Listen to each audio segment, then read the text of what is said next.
ما د خور حصه د خپل خپو لاندې کړې ده، خپله خېټه مې پیاچولې ده، زما ځمکه د پلار او د نیکه نه پاتې شوې ده، په دې کې خور ما سره شریکه ده، په دې کې زه فصل کرم، کال پس د هغې نه فصل زه واخلم، آیا په دې کې زه خور ته حصه ورکوم؟ آیا په دې کې رور ته زه حصه ورکوم؟ که زما خور زما رور راپاسي چې یاره ما ته په دې کې فصل ما ته حصه راکړه، نو ورته ګیروان ورته کولو کې داسې سر ورته ببر کړي، دا ټول کار چې دا خواري ما وکړه، دا ګوډونه ما وکړل، دا اوبخورې ما وکړې، د دې به څوک ذمهواري؟ د دې به څوک ذمهواري؟ زر ورته دا جوابونه ورکړي. خور را پاسی خپل حصه وغواړي، په زړه کې ورته کوټ خیرې دی. بعضې مسلمانان ځان ته مسلمان وایي. علامه اقبال رحمت الله علیه فرمای ډېر عجیبه او یو خسته شعر ویلی دی، وہ معزز تھے زمانے میں مسلمان ہو کر، وہ معزز تھے زمانے میں مسلمان ہو کر، ہم ذلیل و خوار ہوئے تارک قرآن ہو کر. مونږ ځان ته مسلمانان وایو او خور غریبه راپاسي مانه د شریعت مطابق حصه غواړي او زه هغې پسې چپله راواخلم، کوتک ورپسې راواخلم، د هغې باوجود دا خبره م ورته کوم چې په شریعت کې د خور لور حصه نشته دی. په شریعت کې د خور لور حصه نشته دی. ته به ورځ د قیامت هلته ځي، بیا به درته پته ولګي.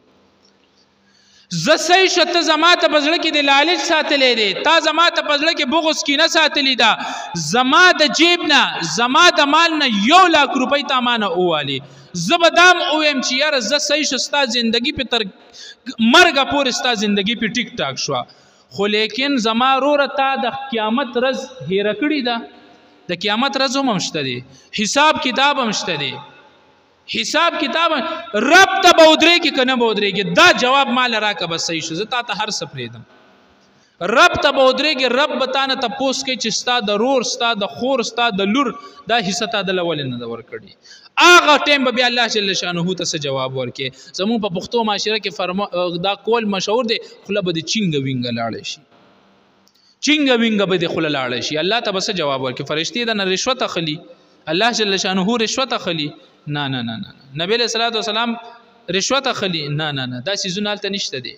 زما استاد ملک حکمرانان په ډالرو باندې خرج شوي دي، زما استاد ملک ججان په ډالرو باندې خرج شوي دي، زما استاد ملک ادنا حکمران په پیسو باندې به واخلي، په پیسو باندې خرج شوي دي، خو لیکن د الله جل شانه په قانون، د الله جل شانه فرشتي، د الله جل شانه ذات، نبی علیہ الصلوۃ والسلام بذات خود دا په پیسو باندې ته نشي اغستی. نو عزیزانو که ډېر هم تو راتو شو خبرې وکړو، ډېر هم تو راتو شو، همدې خبرې له به راځو چې الله جل شانه ته توبه وباسئ او توبې سره خپل زندګۍ معمولات هغه ټیک کړئ، د خپل زندګۍ حالات هغه ټیک کړئ. څومره حقونه تاسو سره ده، نور مسلمانانو دی هغې ته خپل حقونه ورکوئ، خپل حق ځان ته په خپله جدا کوئ. دومره وکئ چې زما او ستا په معاشره کې عزیزانو کمزورې لور خور ده، کمزورې رور دی، د هغې څه دې لاندې کړي ده، ته پردي کس نه خو یې څه لاندې کړه چې دلته دې 20 ډزه در باندې کوي که نه کوي در باندې، دلته دله دا سر رانئ که نه ورانئ درله. تا خپل کمزورې خور له تکړه شوي، تا خپل کمزورې رور له تکړه شوي، تا خپل بوډا مور پلار له تکړه شوي چې هغې کمزورې شول، د کټ نه لاندې راغورځې کمبخته، د کور نه بهر وباسې کمبخته. ته یو غیرتمن او یو تکړه انسان باندې خو ته ګزار وکړه، ته د هغه یو انچ ځای خو لاندې که چې دلته در کې 75 در کې غیبی که نه غیبی در کې، کمزور انسان له تکړه شوي. نو عزیزانو خپل معمولات چې کوم دی هغه ټیک کړئ، خپل زندگی د ټیکولو کوشش وکړئ. قسم مې دی د الله په ذات باندې، زه خپله به ذات خود خبره کومه، مونږ په دې معاشره کې لګیا یو، زه په خپله په دې معاشره کې لګیا یم د دین او د شریعت دپاره جګړې کول. زما یاران دوستان دي، زه یو یار سره م ودرېږم، زه هر یار دوست ته دا ویم چې روکې زندگی تېروئ، خوشحالیم کوئ، مستیم کوئ، په دنیا کې هم ګرځئ. دا سرکل دی، دا د الله جل شانه حدود دي، د دې حدود نه بهر موزئ بس. خو لیکن زما ستا معاشرت دومره په هغه ګناه کې مبتلا ده، دومره معاملات خراب دي چې یو زه به ذات خود یو پوی یو عالم والله چې زیم ځان سره غرق او تباه کړم. زه دلته ځان له سر وخورم ځان له خواري وکم په مسجد کې لګیم په کور کې لګیم په محله کې لګیم په خاندان کې لګیم زما سر ورته کټوي شي چې رکې مه کوئ دا کارونه مه کوئ په خپل جنگ مابین کې جنګ خو زموږ پښتانه د جهالت نه ډک دا واورئ زموږ پښتانه د جهالت نه ډک ټول عمر ورسره خو کا لږ شانتې خراب دی ورسره وکړو نو زموږ پښتانه بې غیرته دومره حد ته ورسي وایي زه د سره جنت تم تلل نه غواړم وایي عرش مولانا الله جل شانه آواز وکړي زما دې بنده ته د خیال دی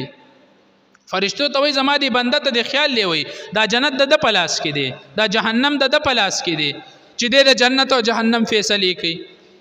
او دی دومره حد ته ورسي لا يدخل الجنة قاطع النبي علیہ الصلوۃ والسلام اټلی فیصله کړی دا چې جنت ته هغه انسان نشي داخلي دی چې څوک رشتہ داری ختمي او د دې انسان پر رمضان المبارک په دومره مبارکه مهینه کې د مغفرت نه کیږي عزیزانو په خپل ژوندۍ باندې سوچ وکړئ په خپل ځانونو باندې رحم وکړئ کو انفسکم و اهلیکم نار خپل ځانونه خپل اهل او عیال خپل رشتہ داران خپل بچی خپل اولاد خپل مور پلار خپل خزه خپل ټبر هر یو د وینې رشتہ د جهنم د اور نو ساتي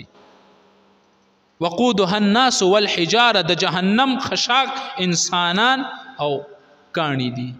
انسانان او کانی په دې باندې به جهنم ګرميږي عزیزانو دا سو خبرې وي